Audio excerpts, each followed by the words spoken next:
ನಮಸ್ಕಾರ ಸ್ನೇಹಿತರೆ, ತಮಗೆಲ್ಲರಿಗೂ ಕೂಡ ಒಂದು ಗುಡ್ ನ್ಯೂಸ್ ಏನಪ್ಪಾ ಅಂದ್ರೆ, ಕರ್ನಾಟಕ ಸರ್ಕಾರದಲ್ಲಿ ಈ ಒಂದು ಅಬಕಾರಿ ಇಲಾಖೆಯಲ್ಲಿ ಖಾಲಿ ಇರುವಂತಹ ಸಬ್ ಇನ್ಸ್ಪೆಕ್ಟರ್ ಹಾಗೂ ಅಬಕಾರಿ ಕಾನ್ಸ್ಟೇಬಲ್ ಹುದ್ದೆಗಳ ನೇಮಕಾತಿಗಾಗಿ ರಾಜ್ಯ ಸರ್ಕಾರದಿಂದ ಅನುಮತಿಯನ್ನು ನೀಡಲಾಗಿದೆ. ಸೊ ಈ ಕುರಿತಾಗಿ ಇಲಾಖೆಯ ಆಯುಕ್ತರಿಗೆ ಈ ಒಂದು ಹುದ್ದೆಗಳನ್ನ ನೇರ ನೇಮಕಾತಿ ಮೂಲಕ ಭರ್ತಿ ಮಾಡಿಕೊಳ್ಳಲು ಆದೇಶವನ್ನು ಸಹ ನೀಡಲಾಗಿದೆ. ಹಾಗೆ ಸದ್ಯದಲ್ಲಿಯೇ ಈ ಒಂದು ಅಬಕಾರಿ ಸಬ್ ಇನ್ಸ್ಪೆಕ್ಟರ್ ಹಾಗೂ ಕಾನ್ಸ್ಟೇಬಲ್ ಹುದ್ದೆಗಳ ನೇಮಕಾತಿ ಅಧಿಸೂಚನೆ ಕೂಡ ಹೊರಡಿಸಲಾಗಿದೆ. ಹಾಗಾಗಿ ಈಗಾಗಲೇ ಹಲವಾರು ಚಾನಲ್ಗಳಲ್ಲಿ ತಾವು ನೋಡಿರಬಹುದು ಎಷ್ಟು ಹುದ್ದೆಗಳನ್ನ ಕಾಲ್ಫರ್ ಮಾಡಲಾಗಿದೆ ಅಂತೇಳಿ. ಸೊ ಎಲ್ಲರೂ ಕೂಡ ಅದಷ್ಟೇ ಮಾಹಿತಿಯನ್ನ ನೀಡಿದ್ದಾರೆ. ಸೊ ಹಾಗಾಗಿ ಈ ಒಂದು ವಿಡಿಯೋದಲ್ಲಿ ನಾವು ಪ್ರಮುಖವಾಗಿ ತಿಳಿದುಕೊಳ್ಳೋದೇನಪ್ಪಾ ಅಂದ್ರೆ, ಒಟ್ಟು ಎಷ್ಟು ಹುದ್ದೆಗಳಿವೆ, ಹಾಗೆ ಈ ಹುದ್ದೆಗಳ ಒಂದು ನೇಮಕಾತಿ ಪ್ರಕ್ರಿಯೆ ಯಾವ ರೀತಿ ನಡೆಯಲಿದೆ, ವಿದ್ಯಾರ್ಹತೆ ಏನಾಗಿರಬೇಕು, ಏಜ್ ಲಿಮಿಟ್ ಎಷ್ಟು, ಏಜ್ ರಿಲ್ಯಾಕ್ಸೇಷನ್ ಎಷ್ಟಿದೆ, ಹಾಗೆ ಸ್ಯಾಲರಿ ಎಷ್ಟಿದೆ, ಮತ್ತು ಫಿಸಿಕಲ್ ಯಾವ ರೀತಿ ನಡೆಸಲಾಗುತ್ತದೆ, ಎಕ್ಸಾಮ್ ಯಾವ ರೀತಿ ಇರುತ್ತದೆ, ಎಷ್ಟು ಪ್ರಶ್ನೆ ಪತ್ರಿಕೆಗಳು ಇರ್ತವೆ, ಅಬಕಾರಿ ಸಬ್ ಇನ್ಸ್ಪೆಕ್ಟರ್ ಹುದ್ದೆಯ ಒಂದು ಪ್ರಶ್ನೆ ಪತ್ರಿಕೆಗಳು ಎಷ್ಟಿರ್ತವೆ, ಎಷ್ಟು ಅಂಕಗಳಿಗೆ ಪರೀಕ್ಷೆಯನ್ನು ನಡೆಸಲಾಗುತ್ತದೆ, ಮತ್ತೆ ಅಬಕಾರಿ ಕಾನ್ಸ್ಟೇಬಲ್ ಹುದ್ದೆಗಳ ಒಂದು ಪ್ರಶ್ನೆ ಪತ್ರಿಕೆಗಳು ಎಷ್ಟಿರ್ತವೆ, ಎಷ್ಟು ಅಂಕಗಳಿಗೆ ಈ ಒಂದು ಪರೀಕ್ಷೆಯನ್ನ ನಡೆಸಲಾಗುತ್ತದೆ, ಮತ್ತು ಈ ಒಂದು ಫಿಸಿಕಲ್ ಅನ್ನ ಪುರುಷರ ಹಾಗೂ ಮಹಿಳೆಯರಿಗೂ ಇಬ್ಬರಿಗೂ ಕೂಡ ಈಕ್ವಲ್ ಸಮನಾಗಿ ಫಿಸಿಕಲ್ ಇರುತ್ತಾ, ಅಥವಾ ಮಹಿಳೆಯರಿಗೆ ಬೇರೆ ರೀತಿಯಾದಂತಹ ಒಂದು ಫಿಸಿಕಲ್ ಅನ್ನ ನಡೆಸ್ತಾರ ಅಂತೇಳಿ, ಹಾಗೆ ಮೆಡಿಕಲ್ ಇತ್ಯಾದಿ ಸಂಪೂರ್ಣವಾಗಿ ಈ ಒಂದು ಕಂಪ್ಲೀಟ್ ಆದಂತಹ ಒಂದು ನೇಮಕಾತಿ ಪ್ರಕ್ರಿಯೆ ಯಾವ ರೀತಿ ನಡೆಯುತ್ತೆ ಅಂತೇಳಿ ಈ ಒಂದು ವಿಡಿಯೋದಲ್ಲಿ ತಿಳಿದುಕೊಳ್ಳೋಣ. ಓಕೆ ಸ್ನೇಹಿತರೆ, ಮೊದಲನೇದಾಗಿ ಈ ಒಂದು ಸಬ್ ಇನ್ಸ್ಪೆಕ್ಟರ್ ಹುದ್ದೆಗಳು ಎಷ್ಟಿವೆ ಹಾಗೂ ಕಾನ್ಸ್ಟೇಬಲ್ ಹುದ್ದೆಗಳು ಎಷ್ಟಿವೆ ಅಂತೇಳಿ ತಿಳಿದುಕೊಳ್ಳೋಣ. ಸ್ನೇಹಿತರೆ, ಅಬಕಾರಿ ಉಪನಿರೀಕ್ಷಕರು 2024-25ನೇ ಸಾಲಿನ 133 ಹುದ್ದೆ ಹಾಗೂ 2025-26ನೇ ಸಾಲಿನ 132 ಹುದ್ದೆಗಳು, ಇವೆರಡು ಸೇರಿ ಒಟ್ಟು 265 ಅಬಕಾರಿ ಸಬ್ ಇನ್ಸ್ಪೆಕ್ಟರ್ ಹುದ್ದೆಗಳನ್ನ ಕಾಲ್ಫಾರ್ಮ್ ಮಾಡಲಾಗುತ್ತಿದೆ. ಹಾಗೆ ಅಬಕಾರಿ ಪೇದೆಗಳು, ಸ್ನೇಹಿತರೆ ಇತ್ತೀಚೆಗೆ ಈ ಒಂದು ಹುದ್ದೆಗೆ ಅಬಕಾರಿ ಪೇದೆಗಳು ಕಾನ್ಸ್ಟೇಬಲ್ ಅಂತೇಳಿ ಕರೆಯಲಾಗ್ತಿದೆ. ಹಾಗೆ ಈ ಹಿಂದೆ 1965 ಈ ಒಂದು ಅಬಕಾರಿ ಇಲಾಖೆ ಪ್ರಾರಂಭವಾದಾಗಿನಿಂದ ಇಲ್ಲಿಯವರೆಗೂ ಇದನ್ನ ಗಾರ್ಡ್ ಅಂತೇಳಿ ಕರಿತಾ ಇದ್ರು. ಸೊ ಇತ್ತೀಚೆಗೆ ಇದರ ಒಂದು ಹೆಸರನ್ನ ಬದಲಾಯಿಸಲಾಗಿದೆ. ಹಾಗೆ ಇನ್ನು ಮುಂದೆ ಇದನ್ನ ಅಬಕಾರಿ ಕಾನ್ಸ್ಟೇಬಲ್ ಅಂತಾನೆ ಕರೆಯಲಾಗ್ತದೆ. ಸೊ ಒಟ್ಟು ಎಷ್ಟು ಹುದ್ದೆಗಳಿವೆ ಅಂದ್ರೆ, 2024-25ನೇ ಸಾಲಿನ 471 ಹುದ್ದೆ, ಹಾಗೆ 2025-26ನೇ ಸಾಲಿನ 471 ಹುದ್ದೆಗಳು, ಒಟ್ಟು 942 ಅಬಕಾರಿ ಕಾನ್ಸ್ಟೇಬಲ್ ಹುದ್ದೆಗಳನ್ನು ಭರ್ತಿ ಮಾಡಿಕೊಳ್ಳಿಕ್ಕಾಗಿ ಸರ್ಕಾರದಿಂದ ಅನುಮತಿ ಸಿಕ್ಕಿದೆ. ಒಟ್ಟು ಇವೆರಡು ಸೇರಿ ಕಾನ್ಸ್ಟೇಬಲ್ ಹಾಗೂ ಸಬ್ ಇನ್ಸ್ಪೆಕ್ಟರ್ ಹುದ್ದೆ ಎರಡನ್ನು ಸೇರಿ 1207 ಹುದ್ದೆಗಳನ್ನ ನೇರ ನೇಮಕಾತಿ ಮಾಡಿಕೊಳ್ಳಿಕ್ಕಾಗಿ ಸರ್ಕಾರದಿಂದ ಅನುಮತಿ ಸಿಕ್ಕಿದೆ.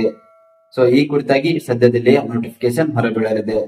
ಹಾಗೆ ಸ್ನೇಹಿತರೆ, ಮೊಟ್ಟ ಮೊದಲನೇದಾಗಿ ಇಂಪಾರ್ಟೆಂಟ್ ಅಂಶ ಏನಪ್ಪಾ ಅಂದ್ರೆ, ವಿದ್ಯಾರ್ಹತೆ. ಈ ಹುದ್ದೆಗೆ ಅರ್ಜಿಯನ್ನು ಸಲ್ಲಿಸಲು ವಿದ್ಯಾರ್ಹತೆ ಏನಾಗಿರ್ಬೇಕು ಅಂದ್ರೆ, ಸಬ್ ಇನ್ಸ್ಪೆಕ್ಟರ್ ಹುದ್ದೆಗೆ ಅರ್ಜಿ ಸಲ್ಲಿಸಲಿಕ್ಕೆ ಆಸಕ್ತಿ ಇರುವಂತಹ ಅಭ್ಯರ್ಥಿಗಳು ಡಿಗ್ರಿ ಕಂಪ್ಲೀಟ್ ಆಗಿರಬೇಕು. ಈ ಒಂದು ಪದವಿ ಮುಗಿಸಿದಂತಹ ಅಭ್ಯರ್ಥಿಗಳು ಈ ಹುದ್ದೆಗೆ ಅರ್ಜಿಯನ್ನು ಸಲ್ಲಿಸಬಹುದು. ಹಾಗೆ ಅರ್ಜಿ ಸಲ್ಲಿಸಲು ಕೊನೆಯ ದಿನಾಂಕದ ಒಳಗಾಗಿ, ಸೊ ನೋಟಿಫಿಕೇಶನ್ ಆದ ನಂತರ ಸೊ ಲಾಸ್ಟ್ ಡೇಟ್ ಯಾವಾಗಿರುತ್ತೆ ಆ ಒಂದು ಲಾಸ್ಟ್ ಡೇಟ್ ಒಳಗಾಗಿ ತಮ್ಮ ಡಿಗ್ರಿ ಕಂಪ್ಲೀಟ್ ಆಗಿ ಅದರ ಒಂದು ಮಾರ್ಕ್ಸ್ ಕಾರ್ಡ್ ತಮ್ಮ ಹತ್ರ ಇರಬೇಕು. ಸೊ ಎಕ್ಸಾಮ್ ಬರೆದು ರಿಸಲ್ಟ್ ಗೋಸ್ಕರ ವೇಟ್ ಮಾಡುವಂತಹ ಅಭ್ಯರ್ಥಿಗಳು ಈ ಹುದ್ದೆಗೆ ಅರ್ಜಿ ಸಲ್ಲಿಸಲು ಅನರ್ಹರಾಗಿರುತ್ತಾರೆ ಅಂತೇಳಿ ನೋಟಿಫಿಕೇಶನ್ ಅಲ್ಲಿ ಕೊಟ್ಟಿದ್ದಾರೆ. ಅಂದ್ರೆ ನಾನು ನೀಡುವಂತಹ ಎಲ್ಲಾ ಸಂಪೂರ್ಣ ಮಾಹಿತಿ ಈ ಹಿಂದೆ ಏನೋ ನೋಟಿಫಿಕೇಶನ್ ಆಗಿತ್ತಲ್ಲ, ಆಗ ಇಲಾಖೆ ಹೊರಡಿಸಿದಂತಹ ನೋಟಿಫಿಕೇಶನ್ ನಲ್ಲಿ ಇರುವಂತಹ ಮಾಹಿತಿಯನ್ನು ಸಂಪೂರ್ಣವಾಗಿ ತಮಗೆ ತಿಳಿಸ್ಕೊಡ್ತೇನೆ. ಒಂದು ವೇಳೆ ನೆಕ್ಸ್ಟ್ ಏನಾದ್ರೂ ಹೊಸದಾಗಿ ನೋಟಿಫಿಕೇಶನ್ ಆದ ನಂತರ ಏನಾದ್ರೂ ಡಿಫ್ರೆನ್ಸ್ ಇದ್ರೆ ಅದರ ಒಂದು ಅಪ್ಡೇಟ್ ಅನ್ನ ನಾನು ನಿಮ್ಗೆ ಆ ಒಂದು ವಿಡಿಯೋದಲ್ಲಿ ಅಪ್ಡೇಟ್ ಅನ್ನ ತಿಳಿಸ್ಕೊಡ್ತೇನೆ. ನೆಕ್ಸ್ಟ್ ಏನಪ್ಪಾ ಅಂದ್ರೆ, ಅಬಕಾರಿ ಕಾನ್ಸ್ಟೇಬಲ್ ಹುದ್ದೆಗೆ ಏನು ವಿದ್ಯಾರ್ಹತೆ ಆಗಿರಬೇಕು ಅಂದ್ರೆ, SSLC ಅಥವಾ ತತ್ಸಮಾನ ವಿದ್ಯಾರ್ಹತೆಯನ್ನು ಹೊಂದಿರುವಂತಹ ಅಭ್ಯರ್ಥಿಗಳು ಈ ಒಂದು ಹುದ್ದೆಗೆ ಅರ್ಜಿಯನ್ನು ಸಲ್ಲಿಸಬಹುದು. ಹಾಗೆ ಸ್ನೇಹಿತರೆ, ಇತ್ತೀಚಿನ ಒಂದು ದಿನಗಳಲ್ಲಿ ಈ ಒಂದು ನ್ಯೂಸ್ ಪೇಪರ್ ಗಳಲ್ಲಿ ಕೊಟ್ಟಿರುವಂತಹ ಆರ್ಟಿಕಲ್ಸ್ ನಲ್ಲಿ ದ್ವಿತೀಯ PUC ಮುಗಿಸಿದಂತಹ ಅಭ್ಯರ್ಥಿಗಳು ಈ ಒಂದು ಕಾನ್ಸ್ಟೇಬಲ್ ಹುದ್ದೆಗೆ ಅರ್ಜಿಯನ್ನು ಸಲ್ಲಿಸಬಹುದು ಅಂತ ಹೇಳಿ ಕೊಟ್ಟಿದ್ದಾರೆ. ಸೊ ಅದರ ಬಗ್ಗೆ ಈ ಒಂದು ನೋಟಿಫಿಕೇಶನ್ ಆದ ನಂತರ ನಾನು ನಿಮಗೆ ಕ್ಲಿಯರ್ ಆಗಿ ಒಂದು ಅಪ್ಡೇಟ್ ಅನ್ನ ಕೊಡ್ತೇನೆ. ಸೊ ಈ ಹಿಂದಿನ ನೋಟಿಫಿಕೇಶನ್ ಅಲ್ಲಿ SSLC ಮೇಲೆನೆ ಭರ್ತಿ ಮಾಡಿಕೊಂಡಿದ್ದಾರೆ. ಸೊ ನೆಕ್ಸ್ಟ್ ಏನಪ್ಪಾ ಅಂದ್ರೆ, ಈ ಹುದ್ದೆಗೆ ಅರ್ಜಿಯನ್ನು ಸಲ್ಲಿಸಲು ವಯೋಮಿತಿ, ಏಜ್ ಲಿಮಿಟ್ ಎಷ್ಟಾಗಿರಬೇಕು ಅಂತೇಳಿ ನೋಡೋಣ. ಸ್ನೇಹಿತರೆ, ಮೊದಲನೇದಾಗಿ ಸಬ್ ಇನ್ಸ್ಪೆಕ್ಟರ್ ಹುದ್ದೆಯ ಬಗ್ಗೆ ತಿಳಿದುಕೊಳ್ಳೋಣ. ಸಬ್ ಇನ್ಸ್ಪೆಕ್ಟರ್ ಹುದ್ದೆಗೆ ಅರ್ಜಿ ಸಲ್ಲಿಸುವಂತಹ ಅಭ್ಯರ್ಥಿಗಳು ಕನಿಷ್ಠ 21 ವರ್ಷ ವಯೋಮಿತಿಯನ್ನು ಹೊಂದಿರಬೇಕು. ಓಕೆ, ನೆಕ್ಸ್ಟ್ ಗರಿಷ್ಠ ವಯೋಮಿತಿಯ ಬಗ್ಗೆ ನೋಡುವುದಾದ್ರೆ, ಸಾಮಾನ್ಯ ವರ್ಗದ ಅಭ್ಯರ್ಥಿಗಳು ಗರಿಷ್ಠ 26 ವರ್ಷದವರೆಗೆ ಅರ್ಜಿಯನ್ನು ಸಲ್ಲಿಸಬಹುದು. ಹಾಗೆ 2A 2B ಹಾಗೂ 3A 3B ವರ್ಗದ ಅಭ್ಯರ್ಥಿಗಳು ಗರಿಷ್ಠ 29 ವರ್ಷಗಳವರೆಗೆ ಈ ಒಂದು ಅರ್ಜಿಯನ್ನು ಸಲ್ಲಿಸಬಹುದು. ಹಾಗೆ SC ST ಹಾಗೂ ಪ್ರವರ್ಗವನ್ನ ಅಭ್ಯರ್ಥಿಗಳಿಗೆ ಗರಿಷ್ಠ 31 ವರ್ಷ ಅರ್ಜಿ ಸಲ್ಲಿಸಲಿಕ್ಕೆ ಅವಕಾಶವನ್ನು ನೀಡಲಾಗಿದೆ. ಇನ್ನು ಮಾಜಿ ಸೈನಿಕ ಅಭ್ಯರ್ಥಿಗಳಿಗೆ 3 ವರ್ಷಗಳ ವಯೋಮಿತಿ ಸಡಿಲಿಕೆ ಇದೆ. ಅದೇ ರೀತಿಯಾಗಿ ಅಬಕಾರಿ ಕಾನ್ಸ್ಟೇಬಲ್ ಹುದ್ದೆಗೆ ಅರ್ಜಿಯನ್ನು ಸಲ್ಲಿಸಲಿಕ್ಕೆ ಏನು ಏಜ್ ಲಿಮಿಟ್ ಇದೆ ಅಂತ ಹೇಳಿ ನೋಡುವುದಾದ್ರೆ ಕನಿಷ್ಠ 18 ವರ್ಷ ಇದೆ. ಎಲ್ಲಾ ವರ್ಗದ ಅಭ್ಯರ್ಥಿಗಳಿಗೂ ಕನಿಷ್ಠ 18 ವರ್ಷ ಈ ಒಂದು ಕಾನ್ಸ್ಟೇಬಲ್ ಹುದ್ದೆಗೆ ಅರ್ಜಿ ಸಲ್ಲಿಸಲಿಕ್ಕೆ ಏಜ್ ಲಿಮಿಟ್ ಇದೆ.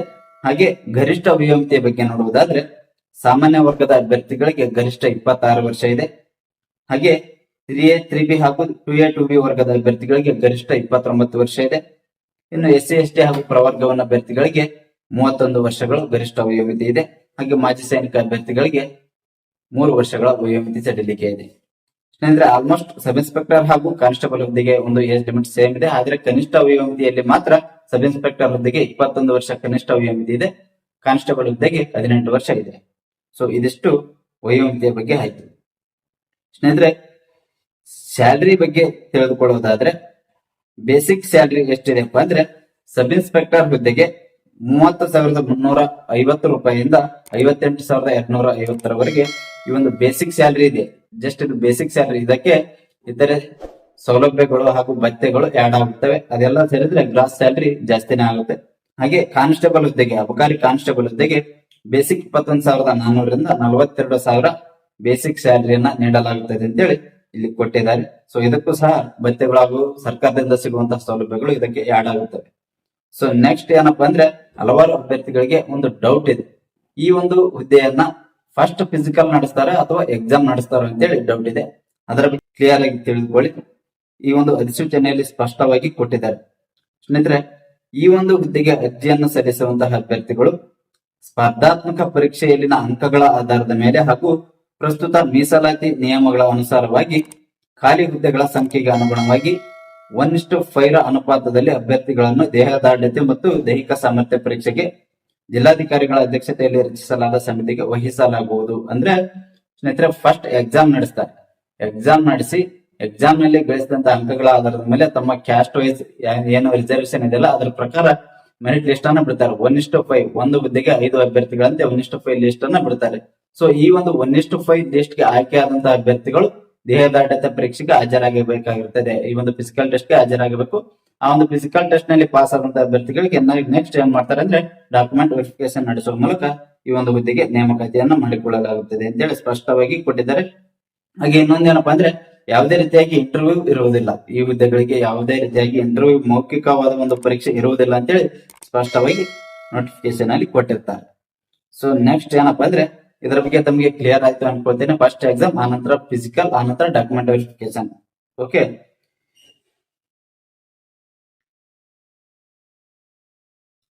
ಇದಿಷ್ಟು ಈ ಒಂದು ವಿಡಿಯೋದಲ್ಲಿ ತಿಳಿದುಕೊಳ್ಳಿ. ನೆಕ್ಸ್ಟ್ ವಿಡಿಯೋದಲ್ಲಿ ಏನಪ್ಪಾ ಅಂದ್ರೆ ಸಂಪೂರ್ಣವಾದ ಒಂದು ಫಿಸಿಕಲ್ ಟೆಸ್ಟ್ ಯಾವ ರೀತಿ ಇರುತ್ತೆ, ಒಟ್ಟು ಎಷ್ಟು ಟೆಸ್ಟ್ ಗಳು ಇರ್ತವೆ, ಕಡ್ಡಾಯವಾಗಿ ಎಷ್ಟು ಟೆಸ್ಟ್ ಗಳಲ್ಲಿ ತಾವು ಪಾಸ್ ಆಗಲೇಬೇಕು, ಹಾಗೂ ಮಹಿಳೆಯರಿಗೆ ಯಾವ ರೀತಿ ಇರುತ್ತೆ, chest height, weight, running, high jump, long jump, ಮಹಿಳೆಯರಿಗೆ ಶಾರ್ಟ್ ಪುಟ್ ಆಗಿರ್ಬೋದು, ಮಹಿಳೆಯರಿಗೆ ಯಾವ ರೀತಿ ಇರುತ್ತೆ, ಪುರುಷರಿಗೆ ಯಾವ ರೀತಿ ಇರುತ್ತೆ, ಅಥವಾ ಇಬ್ಬರಿಗೂ ಸೇಮ್ ಇರುತ್ತಾ ಏನು ಅಂತೇಳಿ ನೆಕ್ಸ್ಟ್ ವಿಡಿಯೋದಲ್ಲಿ ತಿಳಿಸ್ಕೊಡ್ತೇನೆ.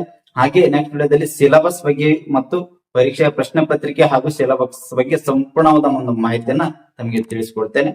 ಸೊ ಒಂದು ಮಾಹಿತಿ ತಮಗೆ ಬಂದು ತಲುಪಬೇಕಾದ್ರೆ ನಮ್ಮ ಚಾನಲ್ ಸಬ್ಸ್ಕ್ರೈಬ್ ಮಾಡಿಕೊಳ್ಳಿ. ಹಾಗೆ ಈ ಒಂದು ಯೂಸ್ಫುಲ್ ಇನ್ಫಾರ್ಮೇಶನ್ ವಿಡಿಯೋವನ್ನ ನಿಮ್ಮ ಸ್ನೇಹಿತರಿಗೂ ಕೂಡ ಶೇರ್ ಮಾಡಿ. ಮಾಹಿತಿ ಇಷ್ಟವಾಗಿದ್ರೆ ಮಾತ್ರ ಈ ವಿಡಿಯೋಗೆ ಒಂದು ಲೈಕ್ ಮಾಡಿ, ಹಾಗೆ ಶೇರ್ ಮಾಡಿ, ಸಬ್ಸ್ಕ್ರೈಬ್ ಮಾಡಿಕೊಳ್ಳಿ. ಧನ್ಯವಾದಗಳು.